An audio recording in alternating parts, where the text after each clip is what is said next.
O mistério do voo 914. O avião perdido no tempo. A chuva caía pesada sobre o aeroporto de Caracas naquela noite.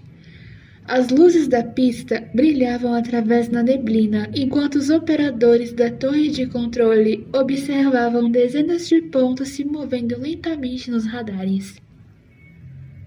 Era uma noite comum, monótona, até que um dos radares captou algo estranho. Um ponto apareceu do nada, sem identificação, sem código, sem autorização de entrada no espaço aéreo. O operador aproximou o rosto da tela. Tem alguma aeronave programada vindo do norte? O outro controlador respondeu enquanto folheava documentos. Nada. O ponto continuava avançando, lento e constante, como se tivesse saindo da escuridão diretamente em direção ao aeroporto. O rádio chiou. Um som metálico tomou conta da sala. Depois, uma voz, velha e distorcida, como uma transmissão vinda de décadas atrás. Torre de controle, aqui é o voo 914, solicitando permissão para o pouso. Os operadores se entreolharam. O controlador principal pegou o microfone. Repita a identificação. E a voz respondeu. Voo 914. Ele procurou rapidamente nos registros de aviação. Enquanto encontrou o número, sentiu um arrepio subindo pela espinha. O voo 914 era uma aeronave desaparecida. Uma aeronave dada como perdida havia mais de 30 anos. O avião havia partido de Nova York rumo a Miami na década de 50. Mas nunca chegou ao destino. Nenhum pedido de socorro, nenhum destroço no oceano, nenhum sobrevivente. O caso se tornou um dos grandes mistérios da aviação, até aquela noite. Na torre, o silêncio ficou pesado. O operador tentou manter a voz firme. Voo 914, informe sua origem. Nova York. Destino? Miami. O controlador sentiu o coração acelerar, porque naquela rota simplesmente não existia mais daquele jeito. Ele olhou novamente para o radar. O avião estava muito próximo. Então as luzes surgiram entre as nuvens, primeiro pequenas, depois maiores, até que finalmente a aeronave apareceu completamente. Parecia saída do outro século. Era um avião antigo. Hélices enormes giravam lentamente sobre a chuva. O metal da fuselagem parecia desgastado pelo tempo. A pintura estava desbotada. O modelo da aeronave não era usado há décadas. Os funcionários do aeroporto começaram a se ruir pelas janelas. Ninguém falava nada. Era como assistir a um fantasma pousar. O avião tocou a pista. As rodas derrapavam lentamente no asfalto molhado. O barulho dos motores ecoou pela madrugada inteira. E então... silêncio. A aeronave parou perto da pista auxiliar.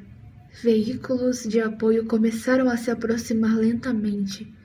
Um funcionário apontou a janela para as janelas e congelou. As pessoas dentro do avião usavam roupas da década de 50. Homens com ternos antigos e chapéus, mulheres com vestidos clássicos e crianças sentadas imóveis olhando pelas janelas.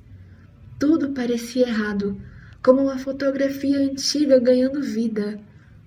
Um técnico no solo levantou a mão, tentando sinalizar para a cabine.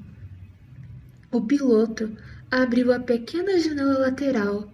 Ele parecia confuso, assustado, suando. Que aeroporto é esse? Ele perguntou. O funcionário respondeu. É Caracas. O piloto ficou parado por alguns segundos. Caracas! Ele olhou para trás, para os passageiros e perguntou: que ano é hoje? Ninguém queria responder, até que o operador falou lentamente: 1985. O rosto do piloto perdeu toda a cor. Os olhos dele se arregalaram e disse: não, isso é impossível.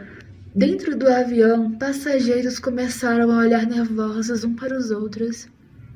Alguns levantaram. Uma mulher começou a chorar e o rádio captava vozes confusas. O que aconteceu? Onde estamos? Isso é uma brincadeira? Quanto tempo passou? Então algo ainda mais estranho aconteceu.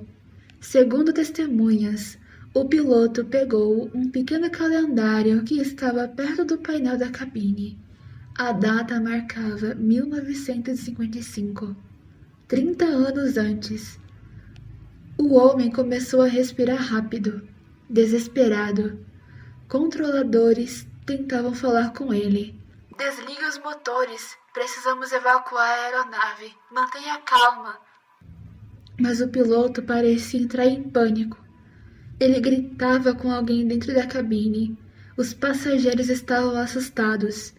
E então, sem aviso, os motores aumentaram. As hélices começaram a girar violentamente.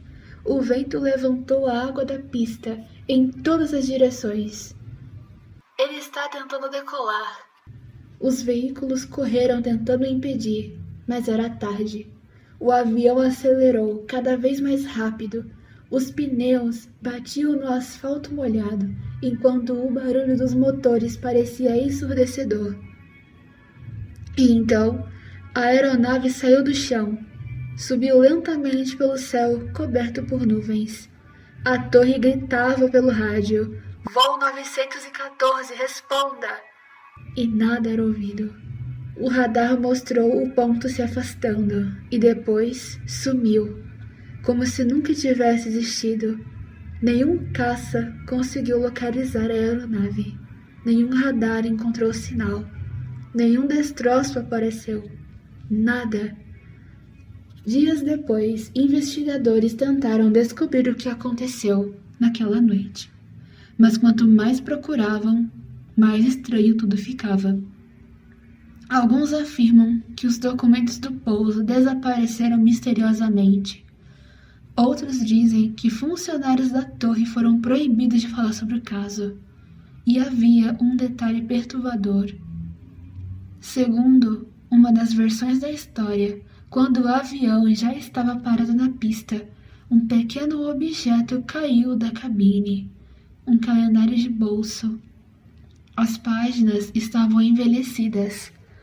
A última data marcava 2 de julho de 1955.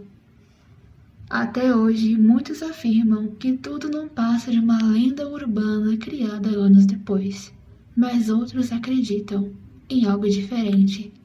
Uma falha no tempo, um avião que entrou em algum tipo de fenômeno desconhecido e voltou décadas depois, sem perceber que o mundo havia seguido em frente.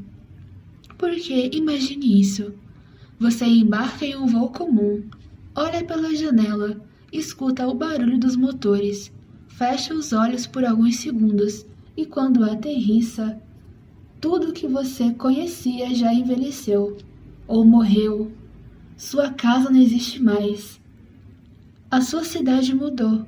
O mundo inteiro virou outro e você percebe que para você passaram algumas horas, mas para todos os outros, todo mundo, passaram 30 anos. É um mistério que ainda